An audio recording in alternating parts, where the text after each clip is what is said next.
To BTN Live, 20 years ago today, Penn State defeated Michigan 27-17 in a game simply known as the Snow Bowl Part 2. It's a fitting title for a matchup that required hundreds of volunteers to shovel Beaver Stadium out of its white blanket just so the show could go on. And it did, and it resulted in one of the most memorable and coldest games in Big Ten history. 3 days prior to the Michigan-Penn State game on November 18th, 1995, State College was blasted by a blizzard that dumped 18 inches of snow on campus. Piles of the white stuff surrounded the feet of 80,000 who traveled to a winter wonderland also known as Snow Bowl Part 2. The week of that game, we had a rare, heavy snowstorm, and the leaves were still on the trees. So power was knocked out all over Center County, and people still didn't have power the day of the game. Everybody's worried about the weather. Penn State gets hammered. There's a couple of feet of snow on the field. We don't even know if we're going to be able to play the game. It's that tight. There was one lane going on the highway across the state of Pennsylvania, and I was driving out there with some buddies. That's how smart we were. We must have passed probably a couple hundred cars, I'm not kidding you, on the side of the road. And we're going like this, staying focused, trying to get out there, because you can't miss this game.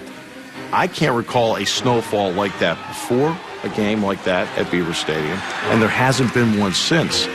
The thing that immediately jumped to mind when I thought about that game was the fact that they had to have inmates from the local prison come out and help shovel the snow. With the field ready to go, the Nittany Lions relied on running back Stephen Pitts, who rushed for 164 yards on just 17 carries on a bitter cold Saturday.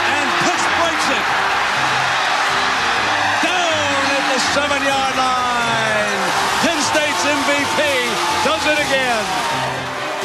During the course of the game, the students decided that maybe throwing a snowball here or there would be just a terrific idea.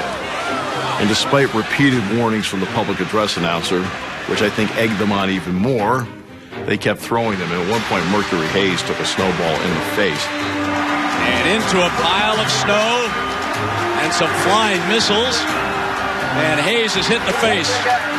Hayes was struck in the face by a snowball. Once again, fans who were seen throwing snowballs were ejected from the stadium by security personnel. Several people have already been injured today from snowball incidents. Penn State was actually penalized 15 yards. So it was a wild day all the way around. With under 3 minutes to play, Penn State faced a 4th and goal, nursing a 3-point lead. The Nittany Lions lined up to attempt a 19-yard field goal. Penn